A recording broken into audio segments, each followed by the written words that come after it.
Tell you why the devil wants the male babies or male children or male to suffer. I will tell you why. God told me this. It was not the merciful God. It's the zealous demons, Satan's subordinates. They like to eat the flesh of anyone who dies in war and conflict and agony and the like. Recently, I cannot bear no more. They also bother me too much. So 80% of these demons already dragged into hell by the original universe gods' protectors. Because these kind of demons, they might not be Satan himself, but they work for Satan. And they try to always incite hatred between humans and animals, or between animals, between all beings, to enjoy their inflamed energy. They live off it, and they enjoy their anguish, dead flesh as well. They told me, the zealous demons, spirits, even told me not to make peace on earth, because then they will never have anything to eat. I say, I cannot grant your wish. You can only follow me, go home, go to heaven. That's all I can promise you. I cannot continue to let people or animals suffer on this planet. Enough, too much already. But they say they cannot eat anything else. I asked them, cannot you just eat naturally dead animals or other crops, like abandoned crops or something? They say, no, they cannot, because it's a different energy.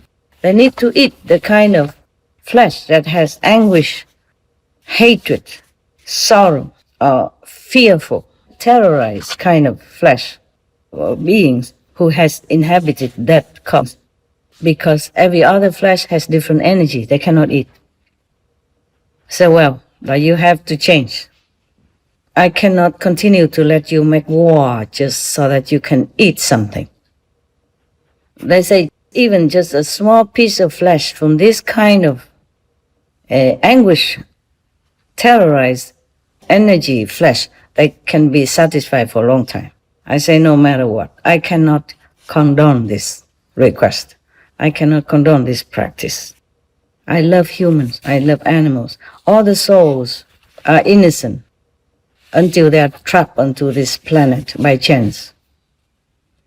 I'm not going to let them suffer anymore.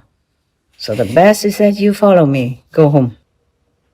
Some did, but very little. Actually, up to today, 82% of these demons are already dragged to hell. I had excuse to do that, because they bother me. Please save your precious children. You can see there's no use to make them suffer, and even die, in many cases. In America, it is reported that there are at least 100 babies die every year due to related after effect of the circumcision. The number could be more, but some parents don't report. You can understand why. They are just too anguished even to think of reporting, or they don't even want to talk about it. But look at the history, and you can see nothing good came out of worshipping such sadistic sort of God. It cannot be God. God is love. God is caring, loving, compassionate, merciful. He created children. He created man in his own image. How would he want his children to suffer? It's not logical. You are smart, you understand. So look back. Look around.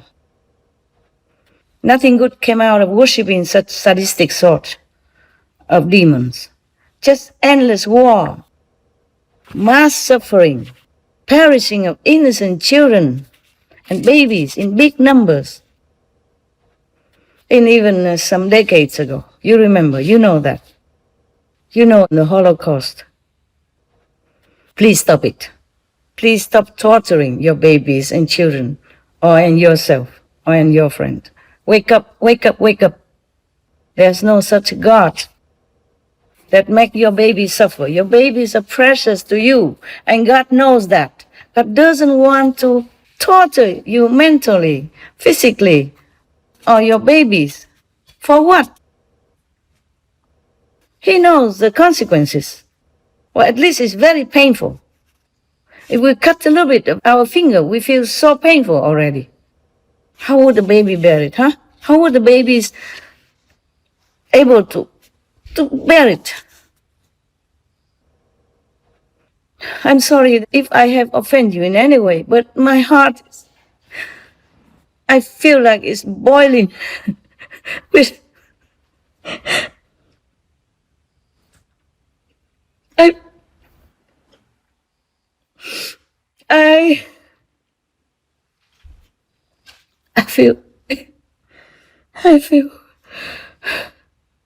I feel like something boiling. Thinking of these babies and imagine how they have to feel so helplessly delivered. Just babies, a few days old, my God. Please stop it. Otherwise, God will punish you more. Devils, only the devil, they want to weaken your nation. Cannot you see that? Because baby males or male children, male adults, our future, especially baby children. I cannot reach. Especially male baby and male children, they are future rabbis, the future president, the future defenders of your country. So the devils want to hurt them, kill them, so that your country is weakened. Less male to help to strengthen the nation and do many work for the society, for your country. Can you see that? Huh? I'm telling you the truth. For what reason I do this? Risking myself, huh? To offend you. Devils, they are everywhere. They can manifest themselves as humans. They will look dignified and tell you that they are God or they are saints. Remember the story of Solomon.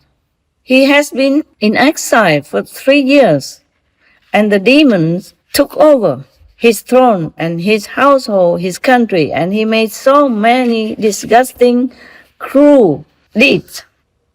And people thought that was Solomon, but it wasn't. Solomon was exiled all 3 years until he came back and the devil was driven away. And Jesus, when he was meditating in the desert, also the devil came and tempted him. He promised, he bribed him with the whole world as a gift if Jesus but just bowed to Satan. So what did Jesus say? Get thee behind me. Get lost. The Buddha also did the same thing when devils came to tempt him.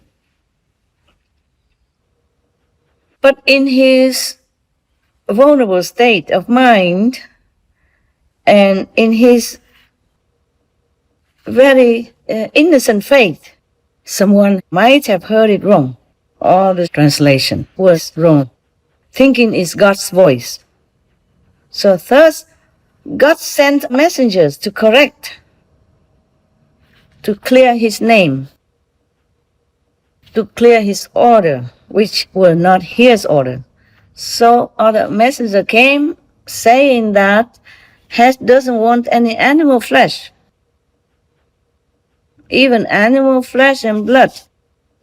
How would he even want to harm the children? He loves animals so much he doesn't want them to suffer. How would he want your children, your baby to suffer, even risking death?